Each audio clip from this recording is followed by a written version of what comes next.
These latest headlines from ABC15 are sponsored by Lerner and Rowe Injury Attorneys. One call, that's all. Hi there, I'm Amelia Fambiano with your top stories here from ABC15 Arizona. As we head into this long holiday weekend, a reminder to closely watch children by those pools.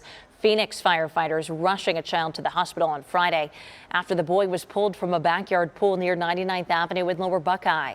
Officials say the child, believed to be 6 years old or so, is in extremely critical condition. Governor Katie Hobbs visiting Havasupai in the Grand Canyon this week. This after devastating flooding tore through the area about a week ago. Dozens of hikers had to be rescued from the floodwaters, and one woman from Gilbert was killed.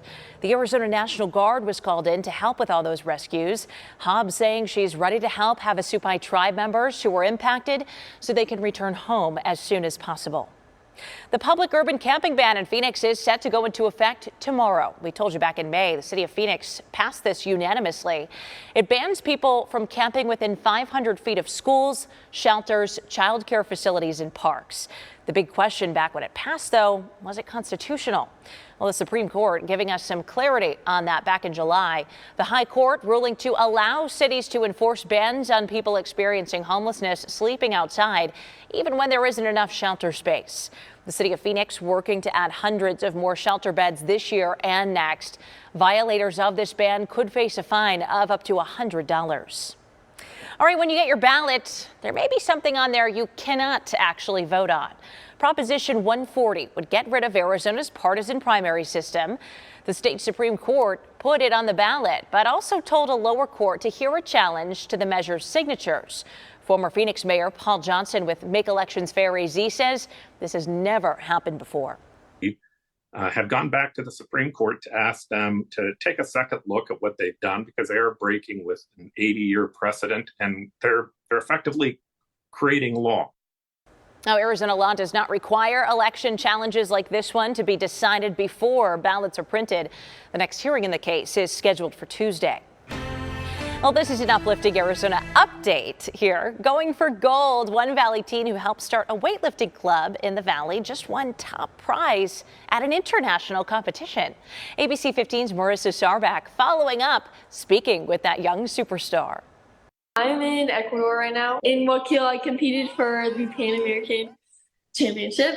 Champion Pan America, Amelia, USA. Amelia Phillips competing and winning gold in her division at the Pan American Youth Championship. So I was really excited.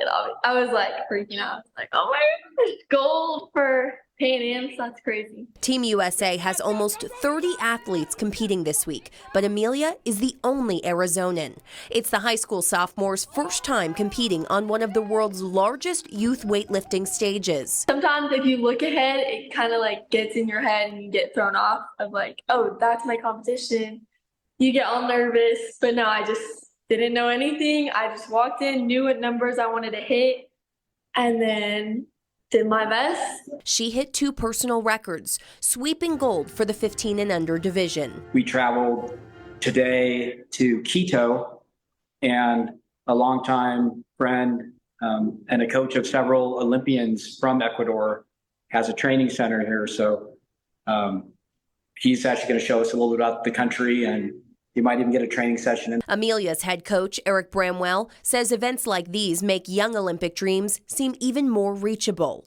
We introduced you to Amelia and Coach Eric last month at their gym in Queen Creek. Now they have their sights set on something even bigger. This is a youth level event, but these youth athletes get a chance to almost have an Olympic experience for them, and then as a stepping stone, hopefully, to bigger things to come. The Olympics are going to be like right when I'm about to finish high school, in my senior year almost.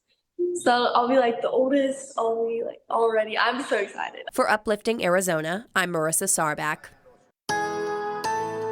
Let's get a check of that most accurate forecast as you kick off your Labor Day weekend. Phoenix today going to be toasty, well above average for this time of year, as we have been recently and for a lot of this summer, right? We'll hit a high of 108 today. Later this afternoon, we're typically around 104 for this time of year.